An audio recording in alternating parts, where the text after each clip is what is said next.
នៅក្នុងដំណើរការនៃការបំបែកកម្រិតចូលដល់កម្រិតទី7របស់ Volin យើងនេះហើយ Volin របស់យើងគឺត្រូវរងទរណកម្មឋានសួគ៌ផងដែរចំពោះទរណកម្មឋានសួគ៌ដែលទម្លាក់មកលើ Volin មិនមែនដូចជាទរណកម្មឋានសួគ៌ដែលគេបំបែកកម្រិតទី7ធម្មតានោះទេទរណកម្មដែលទម្លាក់មកលើ Volin នេះវាកាចសាហាវខ្លាំងមែនទែនដែលអាចធ្វើឲ្យ Volin របស់យើងអាចបាត់បង់ជីវិតបានទរណកម្មមួយនេះសូម្បីតែអាត្រីបេសាចដែលស្ថិតនៅក្នុងកម្រិតទី7ដំណាក់កាលចុងក្រោយកំពូលក៏ខ្លាចវាផងដែរយើងអាចនិយាយបានថា Volin នេះគឺជាគោលដៅចម្បងរបស់ទរណកម្មឋានសួគ៌តែម្ដងអ្នកគ្នាដូចជាផ្ទាំងស៊ីបរបស់ទរណកម្មឋានសួគ៌អញ្ចឹងនិយាយមកទៅគឺ Volin របស់យើងគឺជាមុខសញ្ញានៅក្នុងការរងទរណកម្មឋានសួគ៌តែម្ដងគឺច្បាប់ទរណកម្មឋានសួគ៌គឺគុំជាមួយ Volin ខ្លាំងមែនទែនសម្រាប់បងណាដែលចង់មើលការសម្ដែងរឿងរបស់ខ្ញុំក៏អាចទំនាក់ទំនងមកកាន់ខ្ញុំបានផងដែរតាមរយៈ link ដែលខ្ញុំដាក់នៅលើផ្នែកខាងលើនៅក្នុង group VIP ពេលបច្ចុប្បន្នមានចំនួន5រឿងមានរឿង Volin Hanli អត្រេតអមតៈច្រកទ្វារអាត់កបាំងជាមួយនឹងអាទិទេពថ្នាំប្រឆាំងឋានសួគ៌ហើយមូលហេតុដែលច្បាប់ឋានសួគ៌ចាត់ទុក Volin របស់យើងគឺជាផ្ទាំងស៊ីបរបស់វាក៏ដោយសារតែ Volin របស់យើងគឺប្រឆាំងជាមួយច្បាប់ឋានសួគ៌ច្រើនពេកហើយការប្រឆាំងលើកទី1របស់ Volin គឺជាការប្រឆាំងសេចក្តីស្លាប់របស់ Lee Muwan នឹងឯងការប្រឆាំងរបស់ Volin មួយនេះធ្វើឲ្យអ្នកនាំសារដែលជាព្រះបុរាណនឹងចេញមកដោះស្រាយជាមួយបញ្ហាទាំងអស់នោះដោយផ្ទាល់តែម្ដងនៅពេលនោះក៏ច្បាប់ឋានសួគ៌បានសៀវមុខរបស់ Volin យើងទុកបាត់ទៅហើយ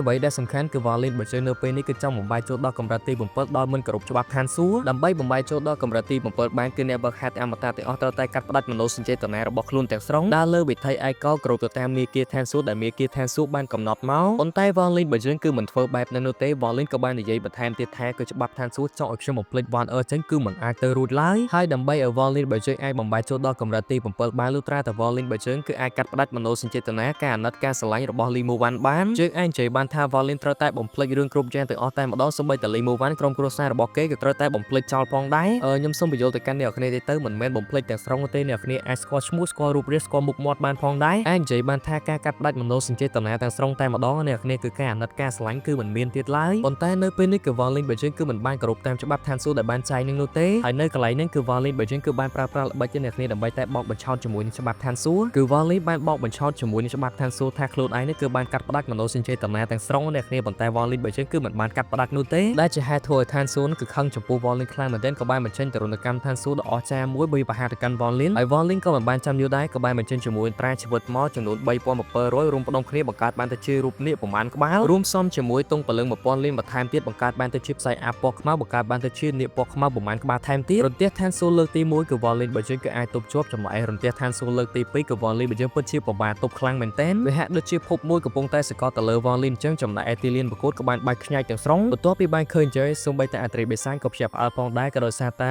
ទរណកម្មឋានសួគ៌មួយនេះពិតជាអស្ចារ្យខ្លាំងមែនទែនខុសពីទរណកម្មឋានសួគ៌ធម្មតានៅពេលនោះគឺទីក្រុងបេសាចបុរាណទាំងមូលក៏ត្រូវបានបែកខ្ចាយទាំងស្រុងតែម្ដងដោយសារតែសម្ពាធនៃការដាក់ទណ្ឌកម្មឋានសួគ៌ទៅលើ Volin ហើយអាត្រីបេសាញក៏មិនបានចាំយូរដែរក៏បានបែកភៀសខ្លួនឯងទៅជា8ឆ្ពោះទៅកាន់ទីក្រុងបុរាណមួយនៅពេលនេះក៏គាត់បានប្រើប្រាស់ជាមួយនឹងក្បួនម្យ៉ាងដើម្បីតែ teleport អ្នកជុំវិញនៅទីក្រុងបេសាចទាំងមូលទៅកន្លែងផ្សេងហើយមូលហេតុគឺវាស្រួលយល់ទេអ្នកគ្នាដោយសារតែទណ្ឌកម្មដែលដាក់មកលើ Volin នេះគឺវាខ្លាំងខ្លាំងពេកអាចបំផ្លាញទៅកាន់សូម្បីតែអ្នកដែលស្ថិតនៅក្នុងកម្រិតទី7ដំណាក់កាលចុងក្រោយកំពូលបានហើយរន្ទះឋានសួគ៌នៅតែបន្តទម្លាក់ទៅកាន់ Volin បើជើងទៀតម្ដងមួយគ្រាប់